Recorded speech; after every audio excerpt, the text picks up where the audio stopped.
Matt Walsh demolishes the Kamala campaign because she has Lizzo on stage with her in Detroit, and they think it's a good idea, A, to have America's fattest pop star on stage with her, and the entire message at the event is making America like Detroit. I'm not even kidding you. This is not satirical. This is not Saturday Night Live. This is real life. Right choice, a great choice for the Democratic presidential nominee.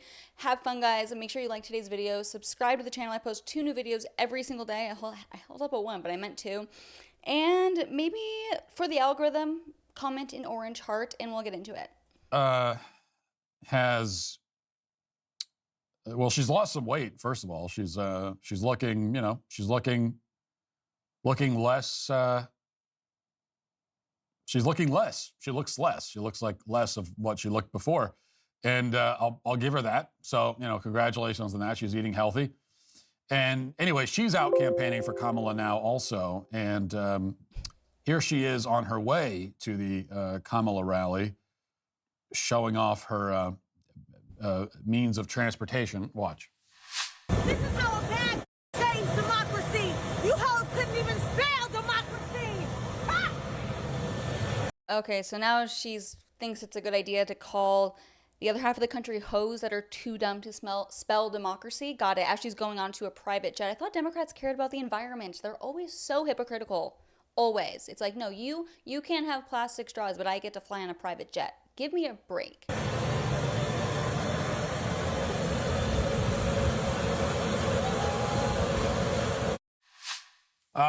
Now, I mean, first of all, that's not even that nice of a private jet.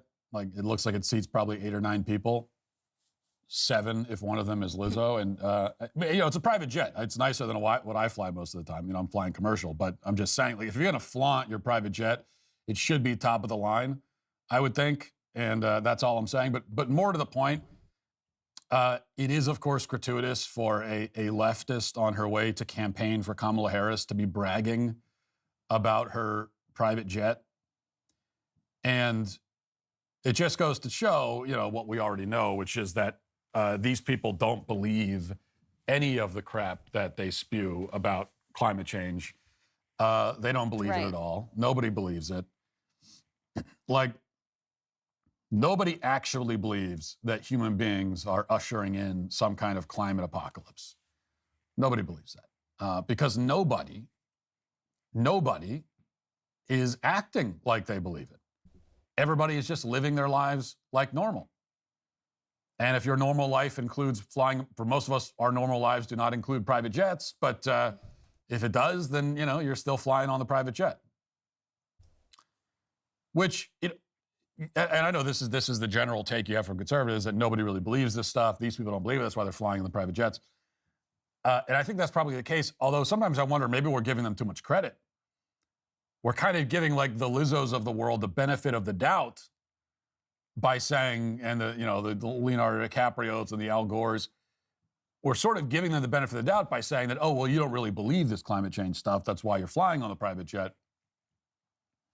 Because the alternative is that they do believe it, and yet they're still carrying on this way. Yeah, it's like they don't care. What? So they think that by flying a private jet, they are helping to bring about the death of mankind. And yet they're doing it anyway. Which would make these people, like, morally, that makes these people mass murderers. Mm-hmm. Now, I don't think they actually are mass murderers because they aren't going to bring about the death of all mankind by flying on a private jet. But if they think that it will have that effect, and yet they're doing it anyway, then they are morally indistinguishable from actual mass murderers. Yeah, what do you guys think? Do you think they actually believe their crap and they're mass murderers, or do you think that they don't really believe it, they know it's all a lie?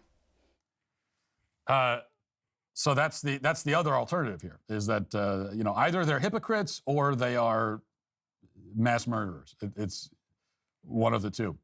What's worse? I mean, I guess being a mass murderer is probably worse, right? Pick your poison, I guess. And then when Lizzo got to the rally, she made this rather amazing comment. Listen. I'm so proud to be from this city. You know, they say if Kamala wins, then the whole country will be like Detroit. Okay? Proud like Detroit. Resilient like Detroit. Make America Detroit. MAD, M-A-D, I guess is the slogan now. Imagine thinking that, though, that that's a good idea. Do you want your home city to be like Detroit? Because I don't. I want my daughter to be raised in a safe place. Not a city ridden with violent crimes and gangs. And yeah, no, thank you. Just imagine how out of touch you have to be to roll this out. Saying that you want to make America more like Detroit. I mean, it's like... It's almost as if it's like a joke. And what I don't understand is, isn't the Kamala campaign trying to kind of distance themselves away from Biden, but then you want to go to Detroit, which is like Biden's home state and or home city, and claim that you want to make all of America like that shithole? Funny, very smart, strategic campaign strat there, girl. Like it's like if your surgeon said that right before you went under for surgery, if he told you that his greatest inspiration in the medical field was Dr. Jack Kevorkian or something, which actually... I don't know who that is. Do you guys know who that is? Comment below if you do or do not, because I feel kind of stupid. Isn't that outlandish these days? So maybe that's not the best analogy, or maybe that's why it is a good analogy. I don't know. But in any case, Detroit is a decrepit, crumbling, depressed, and quite depressing town whose best days are way behind it. Mm-hmm. And this is what the Democrats want to turn the whole country into. By their own admission. And, the other thing to keep in mind is that when you watch that clip and it comes off like a gaffe, like Lizzo's just up there riffing, and this is what you get when you have someone like Lizzo riffing at your rally. But it's pretty clear from when you watch and listen that this was not a riff. This was a speech that she was giving. So they planned this. This was her campaign. This was not like, it's not like the campaign was standing off on her Kamala's handlers were standing there off stage and they heard Lizzo say, yeah, let's make America Detroit. And they're just putting their heads in there like, oh my gosh, what is she saying? No, that wasn't happening. No, they're standing by nodding their heads and say, yep, this is great stuff. This is what the voters want. This is what the average everyday voter, when they think about what they want for this country and they think about their dreams for this country and the kind of country they want their kids to grow up in. Yeah, the average everyday voter, they're saying, yeah, Detroit, that's what we want. We want that. That's an everyday American. When you drive through Detroit, all you can think to yourself is, man, I wish everywhere was like this.